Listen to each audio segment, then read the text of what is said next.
Le dossier Medpont était encore mis le feu aux poudres à l'Assemblée nationale ce matin. La PNQ du leader de l'opposition adressée au Premier ministre a provoqué de vifs échanges entre la majorité et l'opposition, si bien que le speaker a dû intervenir à maintes reprises pour calmer les esprits et qu'il a lui-même été pris à partie par Paul Béranger. L'on retiendra certes de cette PNQ que l'enquête de l'ICAC n'a pas encore été bouclée et que la commission n'a transmis aucun dossier au DPP jusqu'ici. Le chef du gouvernement a aussi indiqué que l'autorisation pour des appels d'offres ne tombe pas sous sa responsabilité. L'exercice en question a été lancé en février 2010 et non 5 jours avant les élections générales, a-t-il précisé. Priscilla Sadien, vous avez assisté à cette PNQ. Bonsoir. Bonsoir Axel. C'était une séance particulièrement animée. Eh oui, pourtant l'ambiance était bon enfant au début, mais la température est montée d'un cran. Point de départ, l'implication alléguée de Rajesh Gita dans cette affaire.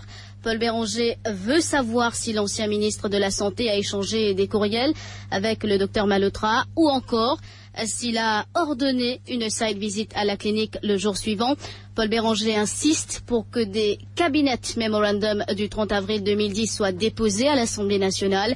Navin Ramgoolam rétorque qu'il n'y a pas de tels documents, mais le leader de l'opposition veut absolument savoir si certains ministres se sont prononcés contre l'achat de la clinique.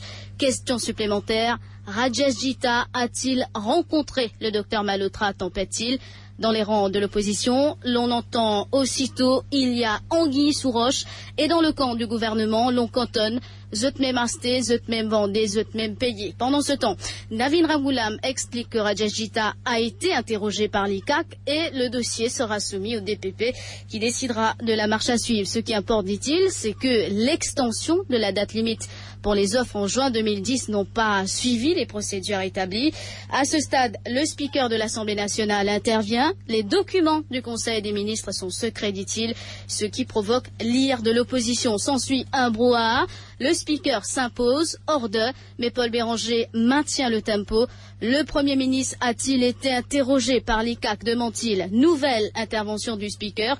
Le Premier ministre ne peut intervenir dans les enquêtes de l'ICAC. Paul Béranger s'emporte. Shame on you.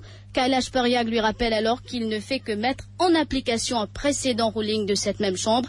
La pression est forte, protestation dans les rangs de l'opposition, applaudissements dans ceux du gouvernement, mais vous avez pourtant permis au Premier ministre de répondre au sujet de l'ICAC sans l'interrompre, a rétorqué Paul Béranger. Certes, Axel, les échanges ont été les uns plus virulents que les autres entre la majorité et le gouvernement. Reste qu'au final, au sein de l'hémicycle, l'on a évoqué la nécessité pour que l'ICAC boucle cette enquête dans les meilleurs délais.